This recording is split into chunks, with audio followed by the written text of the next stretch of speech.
Hello, and welcome to another episode of Thoroughly Thriving, where we're putting human back in human capital solutions.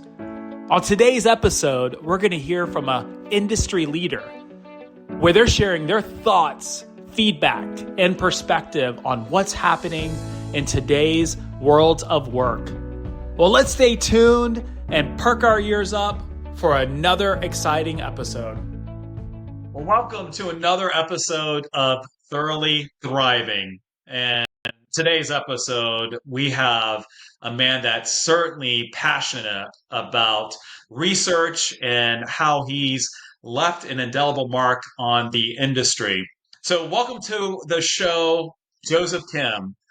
And a little bit about Joseph. Joseph currently serves as the Chief Strategy Officer at ProofPilot, where he's focused on optimizing the speed and quality of research for sponsors, sites, and patients.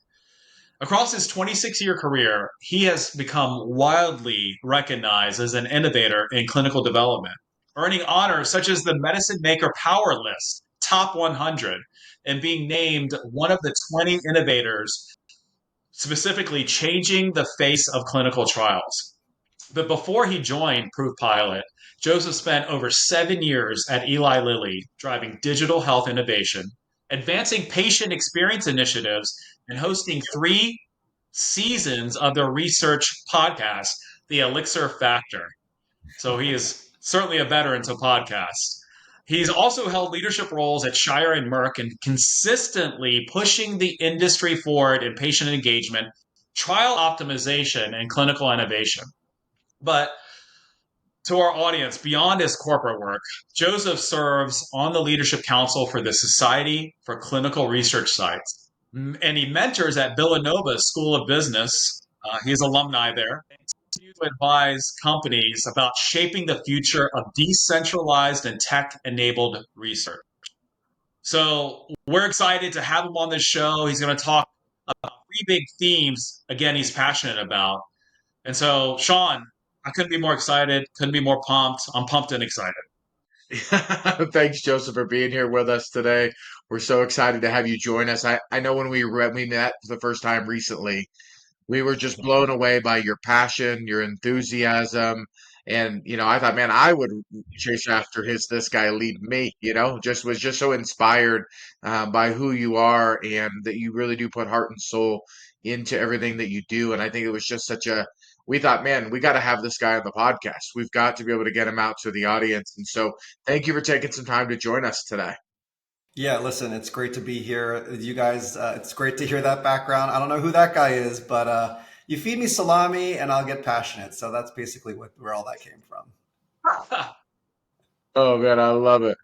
Well, we're going to cover some topics today that I think are going to be really beneficial for the audience. And I want to dive right into our first set of questions for you because I think it's going to be a really engaging conversation. One of the things that we talked about was really your passion for getting back to the basics in clinical research. That, it's so easy in today's culture and society for us to wander away from the basics, the core competencies, the, simplicity of things in our ever-present for better and greater and efficient and, AI driven this. And, we get away from a lot of the main things. So when you say the term back to basics, what core principles of clinical research do you think the industry has really drifted away from? Yeah, great question. So few people know this, but I used to be a high school science teacher also. And when you're running a lab in high school science, whether it's chemistry or biology, those principles are the same as when you're doing drug development. And it's really, if you boil it all down to 2 main things, it's the following. Eliminate variability when you can. Eliminate variability when you can. Can't say that enough. And the other thing is science, or the definition of a word protocol, is not a document. Protocol doesn't mean document, but people have mixed those 2 things up. Protocol means do these things in this order. So you put those 2 together, and then when you do multi-center research for drug development, you want every single center to do these things in this order as you've intended. As soon as you introduce variability among those sites, or people start doing things out of order or skipping steps, it's not even science anymore. It's not even science anymore. And if there's one thing to give your molecule the best chance at proving safety and efficacy is making sure everyone is doing these things in this order uniformly. So that's the basics. Now here's the scary part. There's very little, if anything, in terms of products, services, technology that's intentionally designed to do that. That's scary, right? Yeah, it is. It absolutely is, and especially with the hundreds of, or if not more, people that have their hands involved in the process. From your experience, Joseph, when we're talking through this, what separates a well-run study from one that struggles when it comes to the fundamental standpoint? Some key things that you see over and over again? Yeah. So listen, this is a people business. We don't have a bunch of robots. This is not an assembly line, at least not yet. So when you're doing multi-center drug research, you have a number of different people who have to see things the same way. They have to see the car crash the same way. The problem is the car crash, the people are being swapped in and out just because that's how life is. So when we talk about seeing that deployed, one thing that's critical to understand is the life of the study coordinator. So if I work for, I'm just going to say Sanofi, there's nothing more important than having the study coordinator run my visit 3 on the random Wednesday that it's happening in and amongst all the other work. Because at 9 o'clock, they were running visit 6 for Merck. And at 2 o'clock, they're going to run visit 4 for GSK. So you're kind of like an Uber driver, right? I'm a good driver, but I don't know my way. I need GPS to tell me point-to-point directions. Because when they wrap up that Merck visit, now it's like, okay, Sanofi, how do I do this? What do they get today is just a bunch of papers, PDFs, whatever you want to call it, random documents, Excel spreadsheets, disparate content. They're not even sure who they need to talk to at that moment because someone could have, been promoted or swapped out. And so it becomes detective work and a little bit of chaos to run visit 3 at 11 o'clock on a Wednesday. And guess who's sitting in front of them? A patient who's sitting there watching somebody fumble. The confidence just plummets. So there's this other principle in here is that a good patient experience is governed by a good site experience. It's kind of like saying when you go out to eat, the dining experience is somewhat governed by how good the waitstaff experience is. If they don't know how to order stuff and bring things out and sequence things, your experience as a diner is going to be terrible. And it's no different in clinical research. The simplicity of it, yet it echoes so powerfully, when you really consider the details. As careers progress, I think keeping one foot on the basics is critical, to kind of locate yourself. And, something that we kind of live by here at Thorough Group is we simplify to amplify, right? So we know our core competencies, we know the vertical and the functional areas that we're extremely adept in. And if we start to do too many things, well, that's where services, solutions, and things start to get a bit diluted, right? So I think there's a lot of alignment from what you just said. Joseph, when we think about the cost of patient recruitment, it's been a hot topic for years, right? And even more so in the last several years with just, we'll call it the financial landscape that's happening in development and research overall, right? And how many headwinds sponsor companies have faced. And patient recruitment is one of the biggest cost drivers in a trial. In your opinion, in your experience, what are the real reasons it's so expensive? Yeah, great. Well, let's first define what we mean by expensive. So a lot of people have been using financial accounting principles to help people understand how expensive it is when you don't enroll quickly. And they're using the net present value of the future revenue coming in from a drug. So that they'll say some version of every day the trial is delayed, it's $3 million in lost revenue. Now, they're not wrong, but that's not real money. I mean, it is real money, but that's not the money that someone has in their wallet that they're going to choose to spend. And so and listen, clinical researchers are smart people, but few of them took a management accounting course. Like they need to take a management accounting course, which is like, okay, I have this money. What is it? Where am I going to put it so I can develop my product? In this case, your product is a data set, right? So here's where they spend their funds. They spend their funds on a lot of different services and tech. But like when it comes to like the cost to enroll patients, you can apply the cost it takes to set up and close a site, whether they do nothing, as kind of the cost to enroll patients, right? If you're not going to invest in another place. So that cost is in anywhere from $80,000 to $100,000, let's say. Again, to open and close a site if they do nothing. Now, let's do some simple math. If that site enrolls 2 patients at 100K, it's a $50,000 per patient randomized, right? And so on and so forth. So for an oncology study, they're not enrolling more than 2, 4, 5 patients. In migraine, they're enrolling 10 to 20. So you can do that simple math there. So that's the cost that's being applied to patient recruitment if you only rely on a site-based model.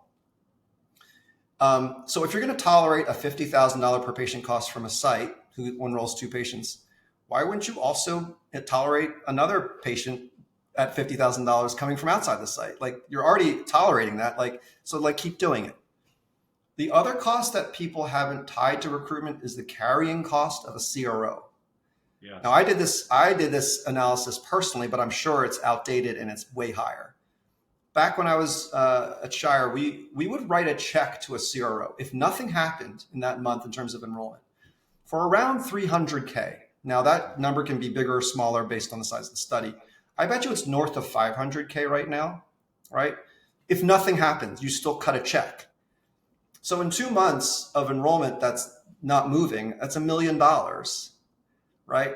Could I bring that in faster for 750? Right? So it's this kind of like trade-off. Some teams will say, I don't have money for recruitment. Yes, you do. You're spending it by setting up sites and you're spending it every month you keep the CRO going. Can you spend that in a different way?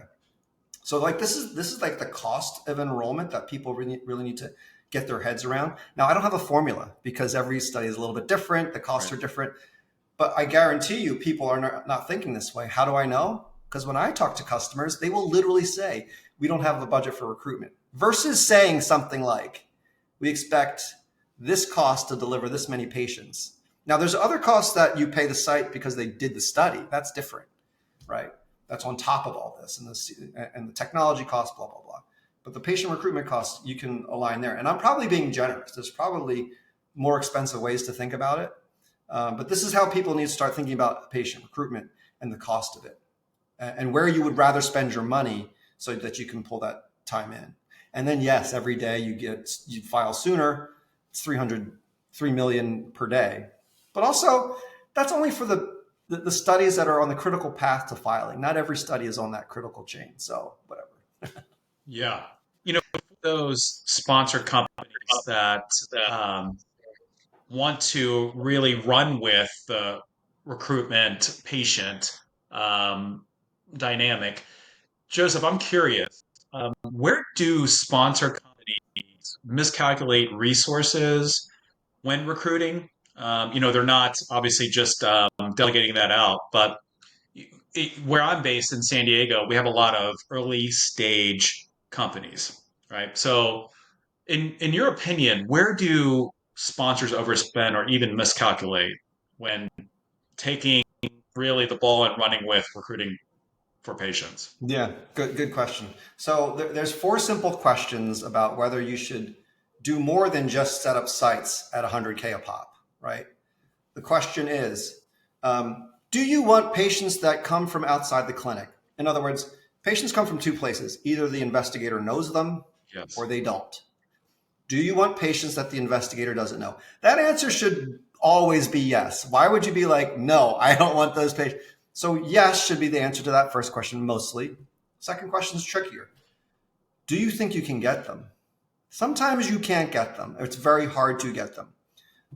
Or they're always coming from outside and just know it. So stroke studies, for example, nobody owns a stroke patient because they come in acutely, right? There's no way to advertise for that and get, so like that's, there are outliers where you're like, yeah, I can't get them no matter how hard I try. But if the answer is yes, I want them from outside the clinic. Yes, I think I can get them. Number 3 is like, okay, well, what is it really going to take to get them? Because they exist somewhere. They're on a list. they're in digital media. Somebody knows them in some form or fashion, whether it's an advocacy group or a pharmacy or whatever. And then the fourth is the critical question. If you're going to be in for a penny, you have to be in for a pound. No half measures, because if you spend 75 cents instead of $1, you're just going to lose 75 cents and not get anything. Because there's so much that falls down, along the way because you tried to save a penny when it's just actually providing all the support to pull that patient through is actually going to give you the best ROI. And I can give you examples if you want, but essentially those the things people need to think about versus just saying it doesn't work or it's too expensive or we can't get them. Like there's always a way to create call to action for everyone. Joseph, what I love about talking with you is that it's shining through to me already, Darren. I can speak for you, but the simplicity of really just looking at things at their foundational level and making determinations around just the actual truth. We all get caught up in details and shiny objects and technologies and all of these different things. But when you get down to the foundation of it, I love just the simplicity of the picture of either you know them or someone else knows them. But it's just like it gets so simple, and yet we talk ourselves out of it because there's this new software, there's new technology, there's new all of these things, and we get away from really the core center of the lane, which is the patient. Yeah, the funny thing is we all know what good looks like because we all have consumer experiences, right? Whatever beef tallow bomb you didn't know about, you now know. And if you know, you're on the list and you're getting emails. Like it's pretty simple. So we just have to not stop pretending that, clinical research is a weird thing, but by definition, it's also a consumer health service. Meaning you're just looking for people who live in the real life, not certified plumbers, right? Like people who are on drug A, not on drug B, this condition, not that, right? That kind of thing. Yeah, no, I love it. And it's funny how you mentioned that just of the consumer experience. I think we're also all used to now living in a world of consumer experience that involves AI, right? It's been the hot button topic for the last few years, even in our space, where it's AI is going to solve this and AI is going to solve that and all of those different things. But I think what I'd love to talk to you about, because I know you spend a lot of time both in the simplicity of the basics, but also learning what is out there and what is effectual for the end user, what's really working. And so what I'd love here is, I'm going to start on the negative side because I think it's really great for us to understand really what is overhyped and not the right solution. But I'd love to finish the question on what is working and where you really see the road ahead. So I know it's a two-part question, but what have you seen sponsors do to try to utilize AI in the area where maybe it's not the right fit? And then we can dive in a little bit more on where we see the future going that could be beneficial. Yeah, and listen, I can tend to be a Luddite or a late adopter, believe it or not, despite my look with glasses. People think like I'm an IT guy. I'm not. I got a D- in Fortran. So when it comes to AI, I always think of AI today as like the smartest middle school kid you can find. Now, smart middle school kids are really smart, but they lack experience, they lack judgment, they lack certain sort of things, and they can never replace me, right? They can't, right? Because they're not me, but they can certainly help me and make me way more efficient. So to the extent that you can use AI to be more efficient in your labor or do research really quickly and like pull together a synthesis, yeah, I think for sure. Now, our clinical research specifically doesn't suffer from a ton of that, such that it's a game-changing capability. Does this mean a department can handle 10% more projects? Sure. Does this mean you should fire half of them? No, right? So it's maybe not a difference in kind, but it's certainly sort of a good incremental efficiency play for sure. So I don't want to poo-poo it too much. I think there's definitely value, but it's not yet going to revolutionize things, nor fix the enrollment problem, which people just want to throw AI at. Yeah. So, I mean, I can get into that in the next question, but like, yeah, there's some good things there for sure. Yeah, well, tell us a little bit about, because I've seen it increasingly utilized across both my personal life and our industry. I know my wife uses it all more than even things like Google anymore. Like she asks all of these questions to it, just to solve every day, and there's really beneficial utilizations for it, I think. But where do you see us going in clinical research where it could be the most beneficial for the site level, the study teams, the patients, holistically, where do you think it could lead us most effectively? I think so. Something like phone tag, right? So I have yet to find. I'm put a challenge out there. Anyone who can find me a CRC, a clinical research coordinator, who will let a stranger walk through their door for visit one without talking to them personally, I will give you $500. Like, so this is where AI can't replace the coordinator, right? Not in terms of smarts, but the coordinator always wants to talk to that patient for good reasons. Now, there are exceptions, healthy vaccine trials, blah, blah, blah, but we don't have problems with those. So things where we have problems, the coordinator wants to talk to that patient. You cannot use an AI bot. It's kind of like dating. You can't vet somebody with AI and then go have a first date. Like, no, you have to actually have an engagement with this person. But there is some high labor things that you don't need a person for. And like I said, they want to talk to them first. So after a patient learns about a study, maybe self-selects, blah, blah, blah, having them schedule that first phone call is critical. Because again, you're not going to get anywhere without that phone call. Now, what is this patient doing? At what time of night? They could be on a bus. They could be lying in their bed at 10 p.m. at night. Like, do I want a phone call from an AI agent at that time? No, right? Do I want like maybe a little interface where I can, pick a slot based on calendars? Yes, absolutely. But people like over-index into like the conversational AI right away when that's not all we don't need that. I mean, we need some intelligent machine capabilities to book a call for sure, right? So like, let's think about these little use cases that are high labor, but like low touch, high administrative, but not really emotional. And let's apply AI to those things. Such relevant. I love that perspective. It's the smartest middle schooler, and so I have a daughter who's in sixth grade, so that hit home, Joseph. That hit home. Um, as we kind of think about the three areas that we've talked about, getting back to the basics, the cost of patient recruitment, and where AI can help and perhaps needs some improvement. You know, as I look across all the companies that we support from coast to coast, um, what advice would you give to a sponsor company if they said, we can't do all three of these at this point? Um, but what one theme topic would you suggest that they focus on, right? Would it be getting back to the basics, focusing on recruitment costs, or implementing some sort of AI tech enabled solution and service to improve trial success? Which would you choose and why?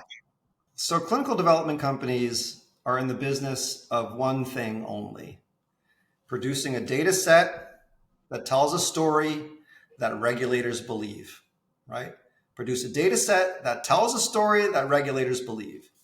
All that ladders up to back to basics quality, because the data set, if it tells a story, the only story that regulators will believe is everybody did these things the same way. Now, life is not perfect, so there's going to be weird anomalies, and you got to explain those anomalies, right? Whether it's a note to file or whatever it is. There's a bunch of ways to explain those anomalies. Sometimes you're just going to have protocol violators, people that made a big goof or foul play. That happens. And then you just have to explain that. But at the end of the day, again, clinical development divisions, that's their chief product. That's their core business. And everything has to be laddering up to making that happen. Now, you can't have data without patients, of course. So first and foremost, the data set has to tell the story that regulators believe. And then, yeah, you need to be able to get patients in there efficiently. So everyone take a management accounting class, really understand what it takes to build that birdhouse, and apply your dollars the right way. Because you think you don't have money for patient recruitment, but you always find it every time the study goes a month longer. Boom, you found $500,000. If you spent $300K, would you need that extra month? Maybe not. Maybe, but who knows? But you got to do that sort of boring accounting exercise. We all went into science because we didn't want to go into business. But guess what? You're in the science business. There is an adage that we live by here at Thorough Group, and it's not proprietary or unique to us, and it's keeping the main thing the main thing. And as we kind of close with this very informative podcast, creating a data set that regulators will get behind and support. That's what it distills down to. It truly is, right? And so um, having a wife who's been in clin ops and clinical research for 20 plus years, I just hear the anecdotes, the experiences that she shares, and that's essentially, again, what it synthesizes down to. So well said. Joseph, we've thoroughly enjoyed this. Every time I say that word, I've got a smirk. But it's pretty intentional. Sean's shaking his head. But I am a dad. I have dad jokes. I think you do too, Joseph. But we have really, really enjoyed our time together. It's been extremely informative and equipping. And I know our audience will certainly take away some good nuggets, best practices, and again, they're better equipped. We're grateful to people like you that are pushing the limits, that are really sharing your insights and wisdom across the industry. And we're excited to just do our part to advance global health by partnering with sponsor companies and meeting with people like yourself. So we're going to put information on how to connect with Joseph in our show notes. And certainly, if you want to reach out, I'm sure he will be accessible via LinkedIn and some other platforms. But look, we can only continue to do our part if we work as one and we win as one. But we'll see you the next time on the next episode of Thoroughly Thriving. So until next time, have a great one. Take care. Thank you for joining us today for another great episode of Thoroughly Thriving. If you enjoyed today's episode, please feel free to share it with those in your world. If you'd like to learn more about the Thorough Group, please go to thoroughgroup.com. And remember that we will all remain thoroughly thriving if we continue to work as one and win as one.